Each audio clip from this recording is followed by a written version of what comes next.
సుందరాయ శుభాంగాయ మంగళాయ మహోజసే సింహశైల నివాసాయ శ్రీ నృసింహాయ మంగళం.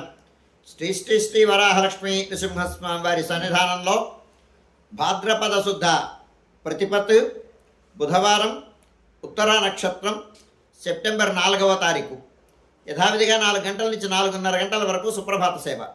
సుప్రభాత సేవలో భాగస్వాములు కాగోరు వారు దానికి తగిన రుసుము చెల్లించి సంప్రదాయ వస్త్రధారణంతో పరిమిత సంఖ్యలో భాగస్వాములు కావచ్చు.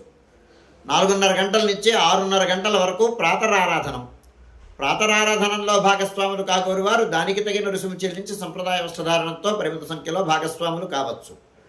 4:30 గంటల నుంచి 6:30 గంటల వరకు జరిగేటువంటి ప్రాతరారాధనంలో భాగంగా నిత్యవేద పారాయణం, ఉపనిషత్ పారాయణం, దివ్య ప్రబంధ సేవాకాలం, అనంతరం ధూపసేవా సమయంలో చతుర్వేద పారాయణం, శ్రీరామాయణం, భారతం, భాగవతం, విష్ణు పురాణం, క్షేత్ర మాహాత్మ్యం, వరాహ పురాణం, శ్రీభాష్యం, భగవద్విషయం మొదలైన గ్రంథాలన్నీ పారాయణం చేయడానికి ఉపక్రమిస్తారు. అనంతరం బాలభోగ నివేదనం అయిన తర్వాత నిత్యహోమం, బలిహరణం అయిన తర్వాత మంగళాశాసనం, చాత్తమర గోష్ఠి, తీర్థ వినియోగం అయిన తర్వాత చుట్టు సన్నిధులలో మంగళాశాసనం పూర్తి చేసుకున్న తర్వాత సుమారు 6:30 గంటల నుంచి సర్వదర్శనం ఆరంభమవుతుంది. 7:30 గంటలకు సహస్రనామార్చనం, 8:30 గంటలకు ఆర్జిత గరుడ సేవ, 9:30 గంటలకు ఆర్జిత నిత్య కళ్యాణం ఆరంభమవుతాయి.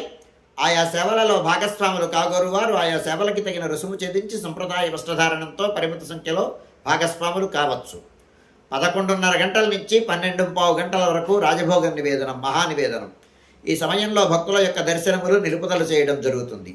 12:15 గంటల నుంచి మధ్యాహ్నం 2:30 గంటల వరకు సర్వదర్శనం కొనసాగుతుంది.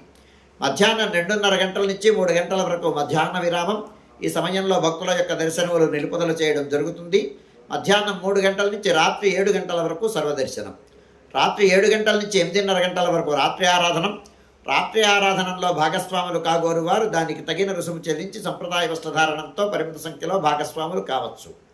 రాత్రి 8:30 గంటల నుంచి 9 గంటల వరకు సర్వదర్శనం. 9 గంటలకు ఏకాంత సేవ కవాట బంధనంతో ఈనాటి కార్యక్రమం సుసంపన్నమవుతుంది.